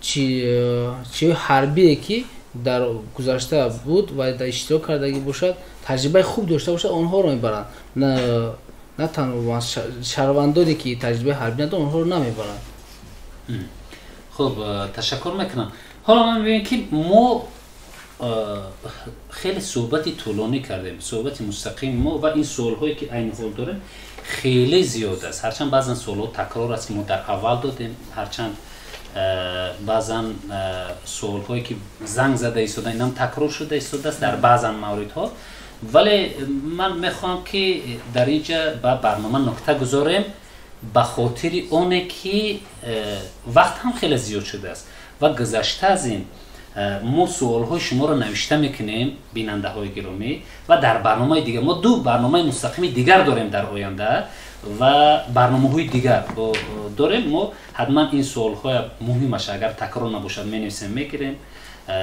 و همینطور در برنامه های دیگر پاسخ خواهیم گفت هر سوال شما هر موضوعی که شما میخواهید که بررسی شود ما حتما اینا را با اینوبت خواهیم گرفت خب تشکر میکنم برای صحبت و پاسخ گفتن به سوال هایی که خیلی سوال های زیاد بودن از جانب بیننده های ما و بیننده های گرامی هم صحبتان ما بودن رحمان المصوف پروفسور از دانشگاه اسلوانی تاجیکستان و روسیه و همچنین خوجا نظر اکبروف کارمند مسئول خدمات مهاجرتی وزارت مهنت و مهاجرت جمهوری تاجیکستان و بنده با شما بودم سید احسان جلالیان و باور دارم که برنامه های دیگری ما رو پیگیری خواهید کرد یعنی در دایره سلسله برنامه ها وابسته به مهاجرت بی خطر و سودای خودمان است که من باور دارم خوب توجه خواهید کرد و برنامه‌های ما را رنگین خواهید کرد. خیر. باید بس هم شما برسانم بیننده های گرامی که در برنامه‌های آینده مهران شاه با ما خواهم بود، چگونه که امروز خیلی زحمت کشیدن و در برنامه‌های آینده هم میتونن که برای ما خوب کمک کنن و در آخر میخوام به مصلحت و مشورت‌های همصحبتان رو بشنویم که چی باید کنن فریب نخورن، چی باید کنن حقوقشون نقض نشود. از بیت خوش نظر شروع میکنیم و بعدا استاد و بعدا با اینتر برنامه را به اتمام میرسونیم چون خیلی شده است. از تشکر زیاد باز یک بار برای دعوتتون. در آخر از سوال‌هایی که مهاجران مهنتی به ما دادن برمیاد که مشکلات زیاد دارن، مخصوصا در بابت آنکه یگان شخص فریب میدهد، با فریب یگان کس گرفتار میشود یا اینکه حجت‌های تصدیق کننده ای که دولت قبول کننده است آنها رو خوب اجرا نمیکنند و با دیپارتاسیا گویم خطا نمیکنیم، دیپارتاسیا گرفتار میشن. در این حالت ها ما به مهاجران مهنتی چی گفتنی دارم، چی توصیه دارم؟ گفتنی هم که پیش از آن که به سفر مهنتی میبراید باید که با مرکزهای مشورتی شعبه و ریاست‌های خدمات مهاجرت که در همه شهر نویاها فعالیت داره، کار فعالیت داره، مراجعت نماید، توصیه ها گیرید که پیش از سفر چی باید کرد. خدمات مهاجرت همیشه کارهای فهماندهی اطلاعاتی رو با شهروندان جمهوری تاجیکستان با مهاجران مهنتی هر سال مثلا اگر گیریم سال در 6 ماه سال 2021 زیاده از 20,000 با 20,000 شهروندان مراجعت کردند و واخوری ها 1065 در 6 ماه اخیر 1065 واخوری گذراندند که از این 77,000 نفر اشتراک داشتند. از این خاطر از شما احترامانه خواهش کرده می شود که همیشه پیش از سفرتون با مرکزهای مشورتی و شعبه و ریاست‌های خدمات مهاجرت مراجعت نمایید. تشکر زیاد. تشکر میکنم مرحمت استاد گرامی. برادرای عزیز، وقتی که شما بیرون از وطن برای کار رفتید حتما از روی قانون کار کنید، از روی با شرطنامه‌ای که با رهبری کارخانه است از روی همون کار کنید. حتما کوشش کنید وقت دیوبید برای زبان روسی رو آموختن، چون که به دانستن زبان روسی مثلا در روسیه کار شما مشکل میگرده. به هر یک میانرو که در اینجا برادرای ما گفتن به میانروان باور نکنید، خودتون به اون مرکزهایی که هست مراجعت کنید و اگر شرطنامه با واسطه شرطنامه کار کنید، با واسطه کانترکت های مخصوص کار کنید، حیات شما زندگی شما آسان میگردد و فریبی مردمی کوچگی نمیشید. برای شما صحت و سلامتی میخوایم.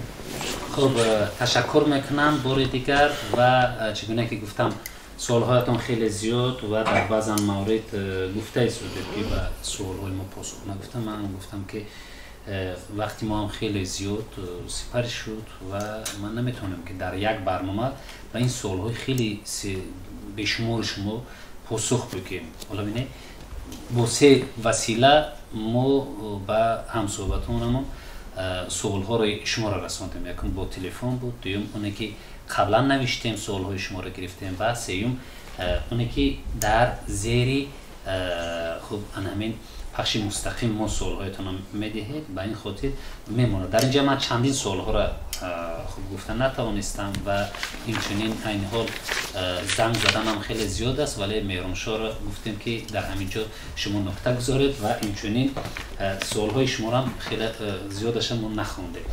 و برنامه دیگری مستقیم ما وابسته به حفظ حقوق زنها می شود. شما میتونید که در برنامه دیگر که از هفته آینده می شود دنبالگیری کنید سامانه ما را و همینطور سوالهای خود را این حال هم شما میتونید سوالهای خود را وابسته به موضوع بنویسید و ارائه کنید. در همینجا برنامه به پایان میرسد. خیر.